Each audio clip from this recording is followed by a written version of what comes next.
1900 సంవత్సరంలో German శాస్త్రజ్ఞుడు max Planck తన quantum సిద్ధాంతాన్ని ప్రతిపాదించాడు. అప్పటికతని వయస్సు 40 సంవత్సరాలు. ర్యాలీ జీన్సులతో చాలా విషయాలతో ఏకీభవిస్తూనే వారి సమీకరణాన్ని సవరించి సరికొత్త సమీకరణాన్ని ఉత్పాదించాడు. ఈ సూత్రాన్ని ప్రయోగాలు ధృవీకరించాయి.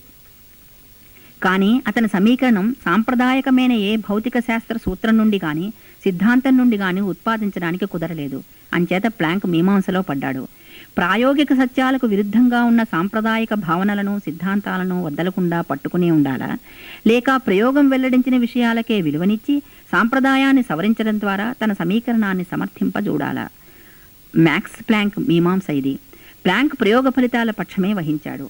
అంతవరకు అందరూ నమ్ముతున్న భౌతిక శాస్త్ర సాంప్రదాయాన్ని ఎదిరించటానికే నిశ్చయించుకున్నాడు.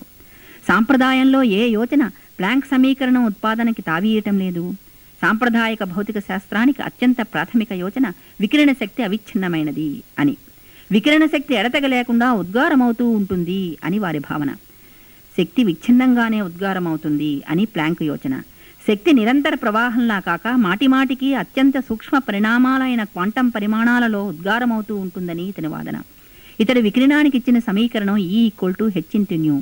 హెచ్చు అనుపాత స్థిరాంకము, ఈ వికిరణ శక్తి, న్యూ వికిరణ పౌనఃపుణ్యం. శక్తి కణానికి ద్రవ్యానికి సంబంధించిన రాశి, పౌనఃపుణ్యం తరంగాలకు సంబంధించిన రాశి.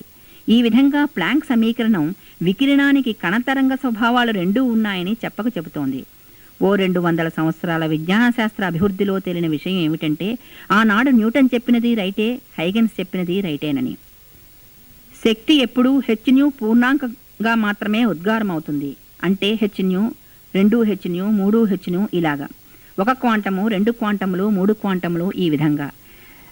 మినుగురు ఒకసారి మినుకుమంటే వచ్చే కాంతిలో కొన్ని వేల మిలియన్ల క్వాంటములు ఉంటాయి. 25 వాట్ విద్యుత్ బల్బు నుండి 1 సెకండ్ కాలంలో 60 మిలియన్ల క్వాంటం శక్తి ప్యాకెట్లుగా వెలువడుతూ ఉంటుంది. ఇది బల్బు నుండి వస్తున్న కాంతి పసుపు కాంతిగా భావించి లెక్క కట్టితే వచ్చిన విలువ.